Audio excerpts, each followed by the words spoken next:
Students, welcome to Softlang institute.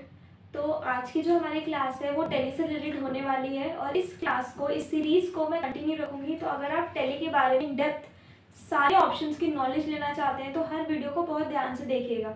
आज tally की first class हम ले रहे हैं बेसिक टैली के बारे में, ताकि जब हम टैली करना स्टार्ट करें, ताकि जब हम टैली प्रैक्टिकली सीखें तो उससे पहले हमें थ्योरेटिकल नॉलेज होना बहुत इंपॉर्टेंट है।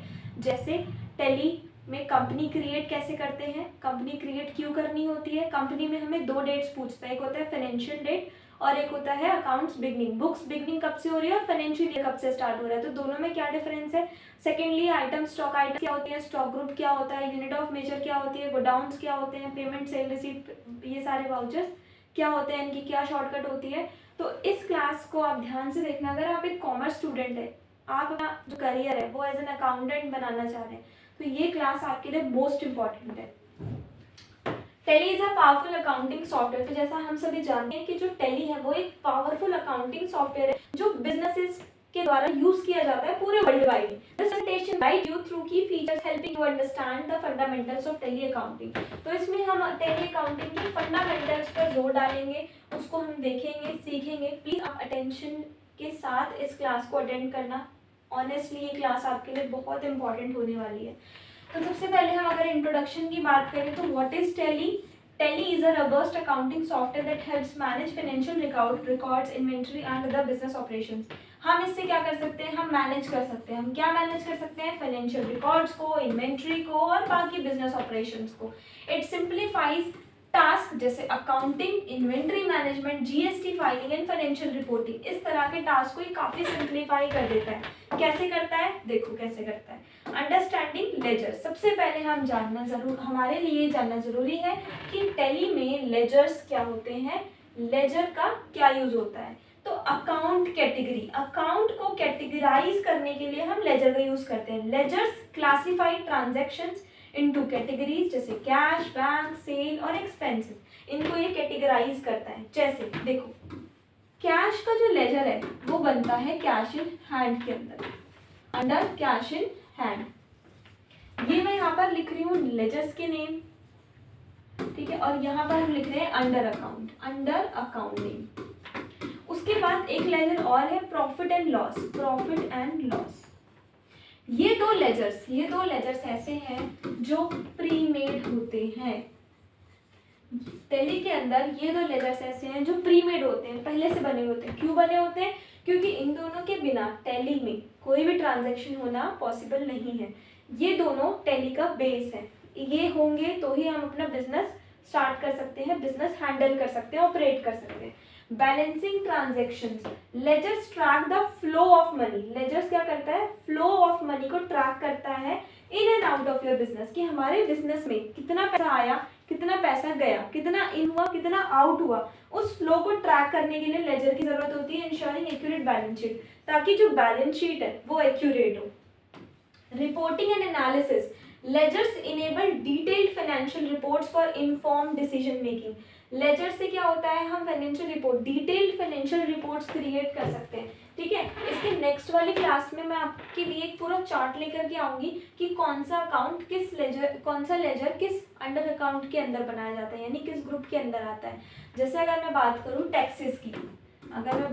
टैक्सेस की, तो चाहे वो CGST हो, चाहे वो SGST हो, चाहे वो IGST हो, कोई भी टैक्स हो, तो जो उनका अंडर अकाउंट है वो रहेगा ड्यूटीज एंड टैक्सेस। यानी अगर कोई भी टैक्स की बात हो रही है तो उसका जो अंडर अकाउंट है वो हमेशा ड्यूटीज एंड टैक्सेस रहेगा, ठीक है। तो ये वाला जो टॉपिक है हम नेक्स्ट क्लास में शेयर करेंगे। अभी नेक्स्ट हम देखते हैं, तो आई होप आपको लेजर्स क्लियर हुए होंगे। अब नेक्स्ट हम देखते हैं stock groups and groups. Stock group और ग्रुप दोनों में क्या अंतर है, देखो। अगर स्टॉक आइटम को आपको कैटेगराइज करना है तो आप स्टॉक ग्रुप का यूज करोगे, और अगर आपको लेजर्स को कैटेगराइज करना है तो फिर आप ग्रुप्स का यूज करोगे। कैसे, अभी मैं आपको बताती हूँ। अच्छा, स्टॉक ग्रुप्स का हम क्यों करते हैं, categorise stock item based on product type, brand और अदर क्राइटेरिया, कि जो हमारी स्टॉक आइटम है उसका उस प्रोडक्ट का टाइप क्या है, उसका ब्रांड कौन सा है, या फिर वो किस क्राइटेरिया से बिलोंग करती है, तो वो तो हो गए स्टॉक ग्रुप। लेकिन ग्रुप क्या होता है, organise ledgers into related categories, जैसे एसेट्स है, लाइबिलिटीज है या इनकम है, तो उसके बिहाफ पर हम ग्रुप क्रिएट करते हैं, ठीक है। जैसे एग्जांपल ले लेते हैं, जैसे मेरा जो बिजनेस है, सपोज जो मेरा बिजनेस है,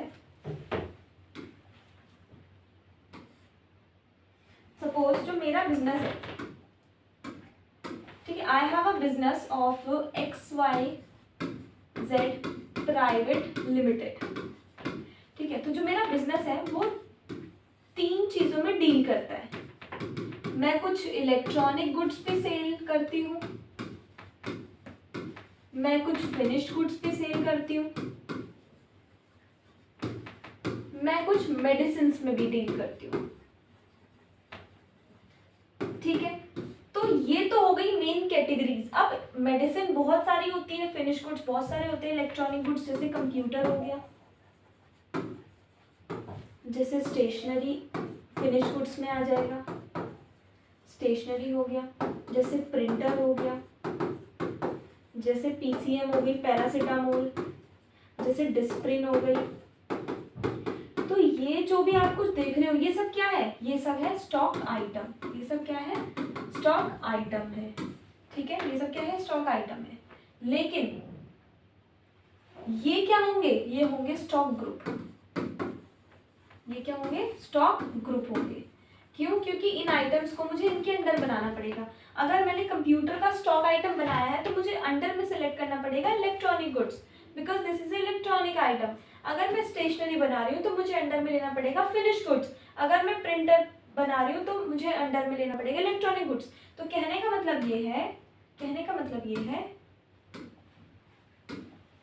कहने का मतलब ये है कि अगर हम किसी डिफरेंट आइटम्स में डील करते हैं तो उन आइटम्स को हम जिस ग्रुप के अंदर बनाते हैं वो स्टॉक ग्रुप होता है, और जो पर्टिकुलर स्पेसिफाइड आइटम है वो स्टॉक आइटम होती है। अब मैं आपको ये बताती हूँ कि स्टॉक, अब मैं आपको क्या बताऊंगी कि स्टॉक ग्रुप बनाना जरूरी क्यों है। मैं स्टॉक आइटम, जो मैंने स्टॉक आइटम्स अभी आपको बताई थी, मैं डायरेक्ट वो भी बना सकती हूँ, मैं अंडर में प्राइमरी ले सकती हूँ, पर ये जरूरी क्यों है। देखो सपोज आपके घर पर एक अलमीरा है, राइट, एक अलमीरा है। अब इसके अंदर आपके 3 तरह के कपड़े हैं, कुछ ऑफिस वियर्स हैं, कुछ आपके डेली वेयर हैं, और कुछ है पार्टी वियर्स। अब अगर आपने इन तीनों कपड़ों को मिक्स करके इस अलमीरा पे रख दिया, इन तीनों कपड़ों को मिक्स करके इस अलमीरा में रख दिया, तो अगर आपको ऑफिस जाना है, जल्दबाजी है, तो आप ऑफिस वाले कपड़े कैसे ढूंढोगे, मुश्किल होगी, मिल तो जाएंगे बट मुश्किल होगी, उन कपड़ों को ढूंढना थोड़ा सा हमारे लिए मुश्किल होगा, है ना। तो इसीलिए हम स्टॉक आइटम्स को भी क्या करते हैं, हम स्टॉक आइटम्स को भी इसीलिए कैटेगराइज कर देते हैं, ताकि हम लास्ट में जो भी एनालाइज करना है, प्रॉफिट कितना हुआ, लॉस कितना हुआ, हर चीज एनालाइज करने के लिए हम इजीली स्टॉक ग्रुप्स को फॉलो कर सके कि मेरे इलेक्ट्रॉनिक गुड्स का क्या रिपोर्ट है, मेरा मेडिसिन वाले ग्रुप का क्या रिपोर्ट है, मेरा इलेक्ट्रॉनिक फिनिश्ड गुड्स का क्या रिपोर्ट है। तो इसीलिए ये वाला जो एग्जांपल है ये बिल्कुल सूटेबल एग्जांपल है। तो समझ में आ गया होगा आपको कि स्टॉक ग्रुप और स्टॉक आइटम में क्या डिफरेंस होता है, और इसी तरह से ग्रुप और stock group, sorry, group and ledger में क्या डिफरेंस होता है। नेक्स्ट हम बात करें defining stock item and units of measure. अब अगेन यहाँ पर यूनिट ऑफ मेजर का क्या मतलब होता है। स्टॉक आइटम आपको समझ में आया, detail records of product sold और यूज्ड इन योर बिजनेस, ऐसे कौन से प्रोडक्ट्स हैं जो आपके बिजनेस में सोल्ड हो रहे हैं या यूज हो रहे हैं। और यूनिट ऑफ मेजर होता है to track stock like pieces, kilogram और लीटर। अब इस पे थोड़ा सा हम डिटेल पे बात करते हैं। देखो यूनिट ऑफ मेजर,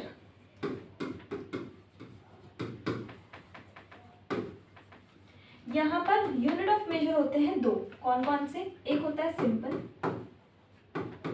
एक होता है कंपाउंड।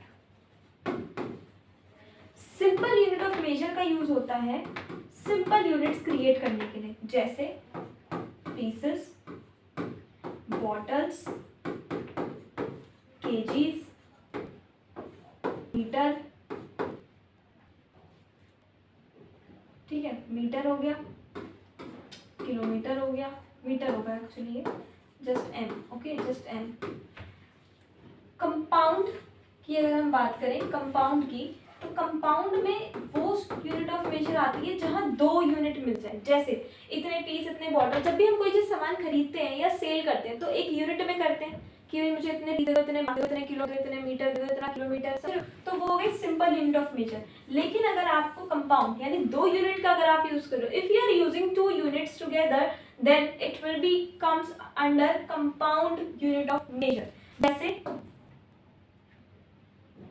1 किलो 500 ग्राम, तो यहाँ पर 2 यूनिट आ गई, केजी और ग्राम, तो ये जो है ये कंपाउंड के अंडर काउंट होगा। आई होप क्लियर हो गया होगा आपको ये।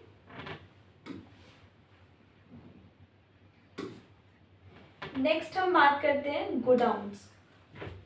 गोडाउन बोल लो, वेयर हाउस बोल लो, एक ही बात है। गोडाउन बोल लो, वेयर हाउस बोल लो या लोकेशन बोल लो। हाँ जी, एक और वर्ड है लोकेशन।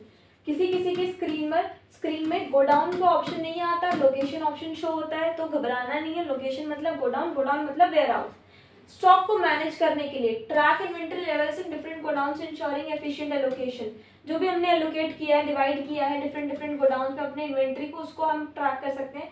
लोकेशन ट्रैकिंग होती है, एक्यूरेट रिकॉर्ड्स हमें पता चल जाता है कि किस गोडाउन में कितना रिकॉर्ड है। इन्वेंट्री ऑप्टिमाइजेशन कर सकते हैं। Godown management helps optimise inventory levels reducing storage cost. तो जो स्टोरेज कॉस्ट है उसको रिड्यूस करता है और इस तरह से आप अपने ऑप्टिमाइजेशन इन्वेंट्री लेवल को ऑप्टिमाइज कर सकते हो। Recording purchase. अब सबसे पहले हम क्या करते हैं, हम टैली को समझने के लिए एज एन एजुकेशन मोड में कुछ ग्रुप बना लेते हैं, कुछ लेजर्स बना लेते हैं, कुछ स्टॉक आइटम बना लेते हैं, कुछ यूनिट ऑफ मेजर्स के साथ अपने स्टॉक ग्रुप्स और स्टॉक आइटम्स को प्रॉपर्ली क्रिएट कर देते हैं। अब हमें क्या करना होता है, अब हमें करना होता है परचेज एंट्री। यानी अगर आपका बिजनेस अभी भी स्टार्ट हुआ है तो सबसे पहले आप सामान किसी से खरीदोगे, सामान खरीदने के बाद उसमें अपना प्रॉफिट वैल्यू ऐड करके आगे सेल कर दोगे। तो सबसे जो फर्स्ट स्टेप होता है, इसके स्टेप्स की अगर मैं बात करूं तो सबसे पहले हमें करना होता है परचेज। क्या परचेज करना है? इन्वेंट्री। अपनी इन्वेंट्री को परचेज करना है, ठीक है। इसकी जो शॉर्टकट होती है वो होती है F9, वो होती है F9। उसके बाद हमें करनी होती है पेमेंट, यानी जो सामान आप खरीद के लाए हो उसके पैसे देने हैं ना, पेमेंट की जो शॉर्टकट होती है वो होती है F7। उसके बाद हमें करनी होती है सेल, जिसकी जो शॉर्टकट होती है वो होती है F8। और सेल करने के बाद हमें पैसा लेना होता है, जिसकी जो शॉर्टकट होती है वो होती है F6। ये जो शॉर्टकट है ये F5 होती है, F5। तो परचेज के लिए F9, पेमेंट के लिए F5, सेल के लिए F8 और रिसिप्ट के लिए F6। समझ में आ गया? इसका स्क्रीनशॉट आप ले सकते हो।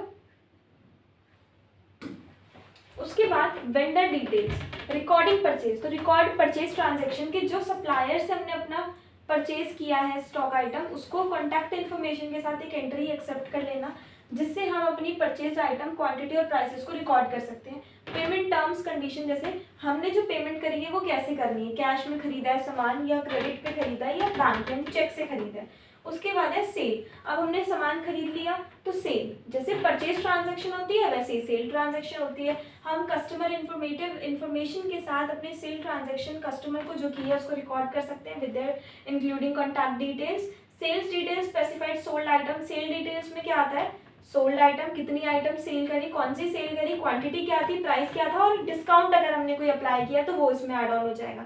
पेमेंट ट्रैकिंग, यानी जो पेमेंट हो रही है वो कैसे हो रही है, कैश में हो रही है, बैंक से हो रही है। इसी तरह से रिसीट और पेमेंट होती है। रिसीट यानी ऑल इनकमिंग फंड्स, जो पैसा आ रहा है, चाहे वो सेल है, चाहे वो लोन से आ रहा है या किसी और सोर्स से आ रहा है। और पेमेंट यानी आउटगोइंग फंड्स, जो पैसा जा रहा है, जो खर्चा हो रहा है, चाहे वो पेमेंट ऑफ सप्लायर को पैसा जा रहा है या लोन की पेमेंट जा रही है या किसी भी तरह का एक्सपेंस। और फाइनेंशियल ट्रैकिंग होती है maintain a clear picture of cash flow. एक कैश फ्लो की क्लियर पिक्चर ये बना के देता है, helping to manage finances efficiently, जिससे हम अपने फाइनेंसेस को एफिशिएंटली मैनेज कर सकते हैं। Last we have Tally reporting and analysis. Financial statements, हम इससे पूरे फाइनेंशियल स्टेटमेंट क्रिएट कर सकते हैं, एसेंशियल रिपोर्ट्स बना सकते हैं, जैसे बैलेंस शीट, जैसे इनकम स्टेटमेंट, जैसे कैश फ्लो स्टेटमेंट। ये काफ़ी इंपॉर्टेंट है कैश फ्लो, आप इससे बैलेंस शीट बना सकते हो, इनकम स्टेटमेंट और कैश फ्लो स्टेटमेंट बना सकते हो। आप इससे इन्वेंट्री रिपोर्ट क्रिएट कर सकते हो, स्टॉक लेवल, सेल ट्रेंड्स या फिर परचेज हिस्ट्री। आप इससे जीएसटी रिपोर्ट्स बना सकते हो, generate GST return and other tax related reports. आप इससे कस्टम रिपोर्ट्स बना सकते हो, create personalised reports based on specific business needs. आपके बिजनेस के अकॉर्डिंग जो आपकी रिक्वायरमेंट है, जो आपकी नीड है, उसके अकॉर्डिंगली आप कस्टम रिपोर्ट्स भी क्रिएट कर सकते हैं। सो आई होप आपको एक समझ में आया होगा। Thank you so much.